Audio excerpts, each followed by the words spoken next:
Assalamu alaikum wa rahmatullahi wa barakatuh. Auzu billahi min shaitanir rajim. Bismillahirrahmanirrahim. Wa'budullaha wa la tushriku bihi shay'an wa bil walidayni ihsanan wa bidil qurba wal yatami wal masakin wal jari zil qurba wal jari junubi was sahibu wal janbi ibnu sabili wa ma malakat imanakum innallahu la yuhibbu min kana muhtalan фахуро. Аллага табынгыла, жанага эч кимди шерик кылбагыла.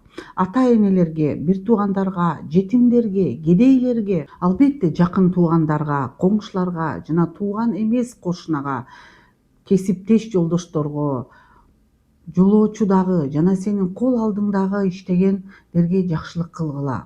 Акыйкатта Аллах Таала текебер жана мактанчаактарды сүйбөйт деп Ниса сүрөсүнүн 36-аятында бизге кабар берилип атат. Аяттан көрүнүп тургандай эле бир гана кан менен байланышкан туугандар менен эмес, кошуналар, достор, кесиптештер керек болсо анын динине карабай жакшы мамиле кылуу бизге өтө зарыл.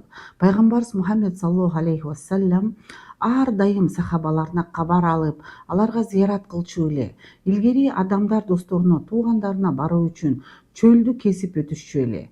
Бүгүнкү күндө байланыш бир топ жеңилдеп калды. Эгер убакыт жок болсо, каалаган убакытта, каалаган өлкөгө жакыныңарга чалсаңыздар болот. Сүйлөшүүгө да болот. Сүйлөшүп эле тим болбостон телефондун экранын дагы көрүүгө мүмкүн, анын ден соолугун дагы телефондон көрсөк болот. Мүмкүнчүлүктөр кеңейген азыркы доордо туугандар рахим менен мамилени жакшыртуу зарыл. Хадистерде рахимди таштоо жакшы эместигин белгилегендей эле, рахим туугандар менен мамиле куруу. Аршка асылып мындай дейт: мага көңүл бурганга Алла дагы көңүл бурсун. Ал эми мени таштаганды Аллах дагы таштасын деп Имам Муслимдин риваятында айтылган. Дагы бир хадиси кутсийдин маанисинде мындай деп айтат. Алла Таала мындай дейт: мен Рахманмын, ал Рахим. Мен ага өз ысымымдан ат койдум. Андыктан аны Рахим менен жакшы мамиледе болгула. Туугандар менен жакшы мамиле курган жана жакшылыкты кылгандарга мен сыйлык беремин деп Аллах Таала айтып атат.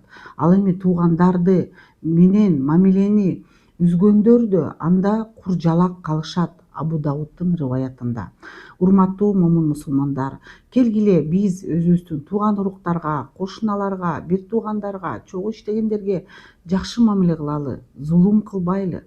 Биз Аллахтын Ар-Рахман деген ысымына татыктуу бололу.